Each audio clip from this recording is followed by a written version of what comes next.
এখনো সময় আছে। বল, তোর সাথে ওই ছেলেটা কোথায়? আমি জানি না। তোকে রাস্তা থেকে ধরে এনেছি। এমন কেস তোর নামে সাজাবো যে খদ্দেরের সাথে বাজে কাজে লিপ্ত থাকা অবস্থায় তুই ধরা পড়েছিস। বড় বড় করে কাগজে ছবি ছাপিয়ে দেবো, যাতে তুই জীবনে কোনোদিন আর সমাজে মুখ দেখাতে না পারিস।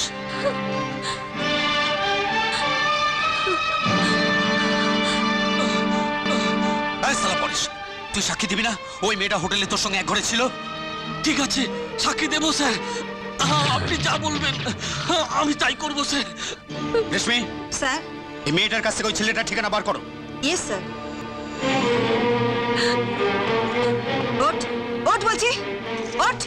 দে দে দে বলছি, দে। সরে।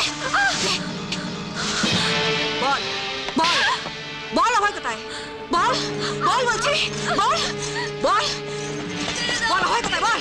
বলবি না? বলবি না? হ্যাঁ? বল বল বল বলছি, বল অভয় কোথায়? বল বল, অভয় কোথায়? বল, অভয় কোথায়? আমি জানি না। বলবি না? বল বল বল বল বলছি, বল অভয় কোথায়? বল বল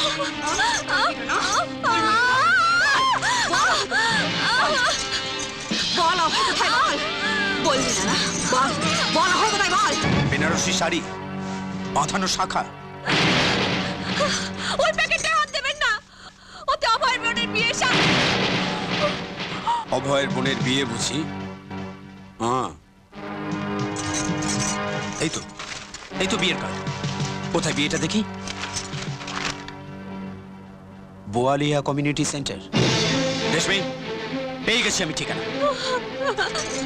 গৌরাঙ্গ, ফোর্স নিয়ে চল।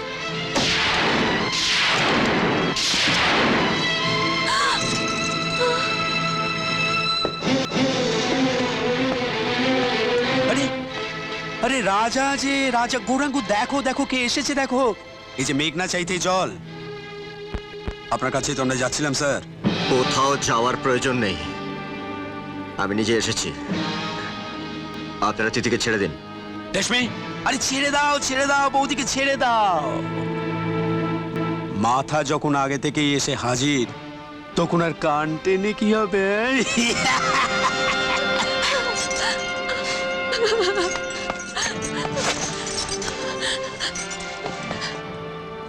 আমি তোমাকে একা ছেড়ে যাব না।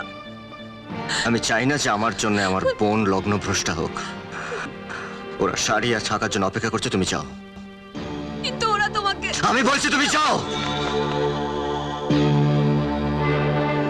অভয়, তোর মৃত্যু আজ তোকে আমার কাছে টেনে এনেছে।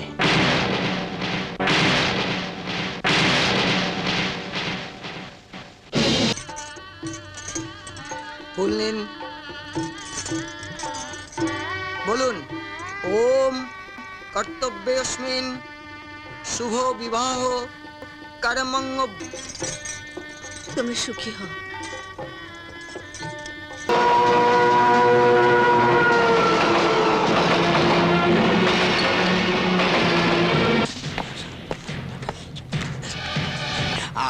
আমার থানায় আসুন স্যার, আসুন, বসুন স্যার। বসতে আমি আসিনি।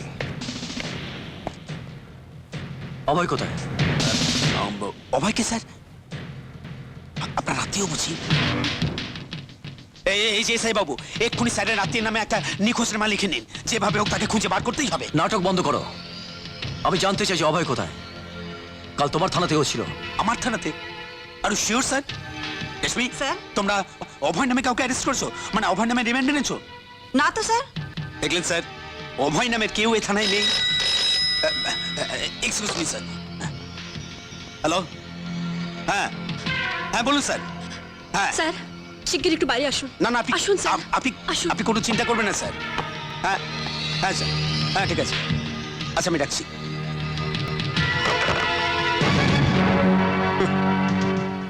অভয়, অভয়কে তোরা পাবি, তবে এ পারে নয়, ও পারে। আসুন স্যার, আসুন। এই শার্টটা কাল অভয় পড়েছিল। যাক যাক,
অভয় অভয়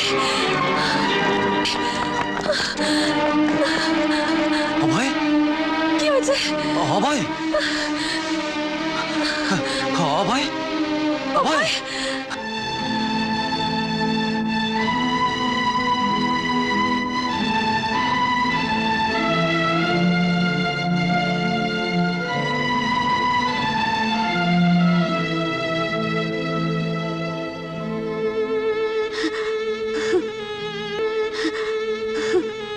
অভয় এখন কেমন আছিস বাবা?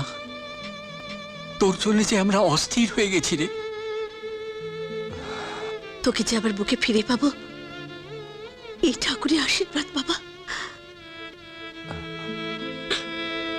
দাদা, কেন আমাদের না জানিয়ে তুই এই থানা গিয়েছিলি? কেন? আমার সুখের জন্য তুই নিজের এত বড় ক্ষতি করলি কেন?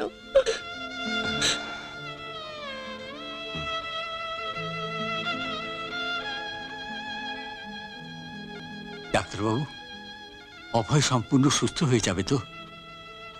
ডাক্তারবাবু, যেমন করে পারেন আমাদের ছেলেকে তাড়াতাড়ি সুস্থ করে তুলুন। প্লিজ আপনারা একটু বোঝার চেষ্টা করুন। আপনাদের ছেলের উপর যেভাবে অত্যাচার চালানো হয়েছে তাতে ও যে প্রাণে বেঁচে গেছে এটাই অনেক বেশি। ধরে নিন আপনাদের ছেলের দ্বিতীয়বার জন্ম হলো, সারা শরীরে কতগুলো ফ্র্যাকচার হয়েছে সেটা আমি এক্স-রে না করে বলতে পারবো না। ভগবানের উপর ভরসা রাখুন।